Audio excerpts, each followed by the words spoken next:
इस टॉपिक में पढ़ाते हैं हम वैद्युत ऊर्जा के सूत्र क्या होते हैं। देखो, वैद्युत ऊर्जा के सूत्र, तो इन सूत्रों से निवेड़कर लगेंगे। देखते हैं। तो वैद्युत ऊर्जा क्या होती है? जैसे कोई चालक है, ये कोई चालक तार है ए बी, इसको अगर हम बैटरी से कनेक्ट कर देंगे, बैटरी में क्या होता है? ऊर्जा होती है। तो इनके सिरों में विभवांतर उत्पन्न हो जाएगा। तो यहाँ क्या होता है? माइनस इलेक्ट्रॉन होते हैं, यहाँ प्लस प्रोटॉन होता है। तो ये इलेक्ट्रॉन माइनस से कहाँ चलेंगे? प्लस की तरफ, और इसमें क्या बहने लगेगी? धारा बहने लगेगी। तो जब हम किसी चालक को इस बैटरी के माध्यम से हमने आवेश दिया है, क्या दिया है? ऊर्जा दिया है, तभी ये आवेश एक सिरे से दूसरी तरफ आ रहा है।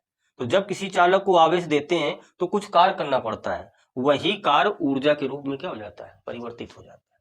तो इस बैटरी का विभव क्या है? हुई, और कार्य इस बैटरी से इनको ऊर्जा दी गई, आवेश दिया गया, मतलब क्यू आवेश दिया गया मान लेते हैं।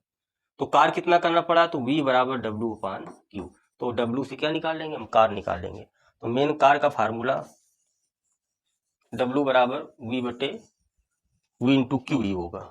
लिखेंगे सूत्र V बराबर क्या होता है? W अपान क्यू। तो W बराबर क्या आ जाएगा? V into Q. यही क्या है? वैद्युत ऊर्जा है। मेन फार्मूला यही है। ये है आपका वैद्युत ऊर्जा। वैद्युत ऊर्जा, ऊर्जा है तो मात्रक क्या होगा? जूल होगा। क्या होगा? जूल मात्रक। अब इस सूत्र को थोड़ा और आगे बढ़ाते हैं। तो यहाँ क्यू है, तो क्यू की जगह हम क्या लिख सकते हैं? क्यू बराबर आई टी। ये तो एक ये दूसरा फार्मूला तैयार हो गया, वी आई टी। अब इस सूत्र में क्या करेंगे? ओम का नियम लगाएंगे। देखते हैं, ओम का नियम लगा देते हैं भाई। ओम का नियम क्या होता है? आर बराबर वी बटे आई। तो इसे हम वी का मान निकालेंगे तो क्या आ जाएगा? I R. अब वी, या इसे हम आई का मान निकालेंगे तो क्या आ जाएगा? वी बटे आर। तो ये दोनों मान हम एक एक करके समीकरण एक में रखते हैं। तो पहले हम वी की जगह लिखते, देखो, तो W बराबर आ जाएगा, वी की जगह हम क्या लिख ले आई आर लिखेंगे, आई आर, और बाकी आपका क्या पहले दिया है? आई इंटू टी। ये तो कार्य का फार्मूला क्या आ गया? W बराबर आई स्क्वायर आर टी। क्या गया? आई स्क्वायर आर टी। एक ये सूत्र आ गया। सभी का मात्रा क्या होगा? जूल होगा। अगर हम इसी सूत्र में आई की वैल्यू निकाल कर यहां पर पुट कर दें, देखो, तो W बराबर क्या आ जाएगा? तो V, आई की जगह क्या लिखेंगे? V बटे आर, V बटे आर, और T है आपका समय। ये तो एक फार्मूला आ गया, W बराबर V स्क्वायर बटे आर इंटू टी। एक ये सूत्र आ गया आपका, जूल। तो वैद्युत ऊर्जा के सूत्र देखो, मेन क्या है? W बराबर V इंटू क्यू, और Q की जगह हमने IT लिख दिया, ये आ गया। अब R बराबर V बटे आई से V का मान निकाल कर हमने यहाँ लिख दिया, तो आ गया आई स्क्वायर आर टी। अब R बराबर V बटे आई से I का मान निकाल कर हमने यहाँ लिख दिया, तो आ गया V स्क्वायर बटे आर इंटू टी।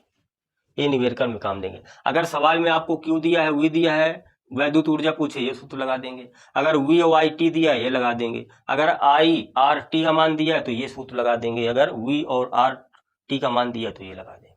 तो ये विभवांतर के पदों में है, ये धारा के पदों में है, ठीक। तो ये है वैद्युत ऊर्जा के सूत्र। अब किसी चालक तार में जब धारा प्रवाहित करते हैं, जब भी किसी चालक तार में अगर धारा प्रवाहित हो रही है तो तार क्या होता है? गर्म होता है। क्या होता है? गर्म। और उससे क्या निकलती है? ऊष्मा निकलती है। तो किसी तार के ऊष्मा के सूत्र क्या होंगे?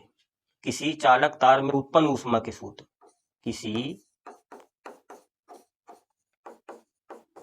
किसी चालक तार में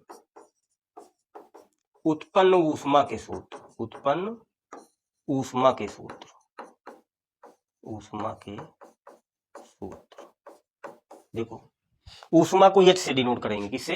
H से। अब ऊष्मा का जो मात्रक होता है वो क्या होता है? कैलोरी होता है। तो ऊष्मा का H यानी ऊष्मा,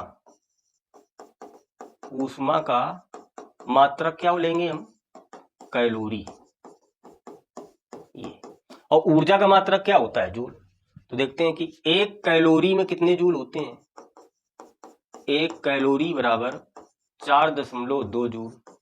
तो 1 जूल में कितने कैलोरी होंगे, तो 1 जूल बराबर ये भाग में आ जाएगा तो 1/4.2 कैलोरी। ये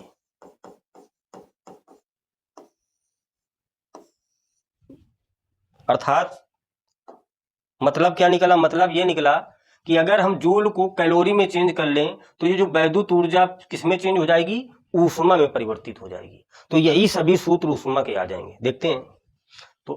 तो हम H बराबर क्या लिख देंगे, W, लेकिन 4.2 कैलोरी, ये ऊष्मा में बदल जाएगा। W कार है, कार का मात्रा क्या होता है, जूल, तो जूल को हमने 1/4.2 का गुणा करा दिया तो किसमें चेंज हो गया, कैलोरी में, अर्थात जूल चेंज हो गया ऊष्मा में, अर्थात वैद्युत ऊर्जा चेंज हो गया, ऊष्मा में चेंज हो गया। तो अब सूत्र लिख लेते हैं ऊष्मा के, तो देखो सभी में हम अगर तो W बराबर H बराबर H बराबर लिखेंगे तो W बराबर VIT, क्या VIT, ये जूल में अगर 4.2 का भाग कर देंगे किसमें चेंज हो जाएगा, कैलोरी में, ये ऊष्मा आ गई आपकी। दूसरा क्या था, I²RT, तो H बराबर क्या है, I²RT, ये जूल में है, 4.2 का भाग कर देंगे किसमें चेंज हो जाएगा, कैलोरी में। तो सूत्र वही है, फार्मूला आपके वही है ये। तीसरा क्या है, V²T/R, तो H बराबर क्या आ जाएगा, V²T/R, गुणा करा देंगे 4.2 का, यानी 1/4.2, तो ये कैलोरी, क्या कैलोरी में चेंज हो जाएगा। तो ये किसी तार में उत्पन्न ऊष्मा के सूत्र है। जब किसी तार में धारा प्रवाहित करते हैं तो तार गर्म हो जाता है और उससे ऊष्मा निकलती है, इसे विद्युत धारा का ऊष्मीय प्रभाव भी कहते हैं। तो किसी चालक तार में उत्पन्न ऊष्मा के सूत्र ये आ गए आपके। इन सभी सूत्रों से न्यूमेरिकल यूज होंगे।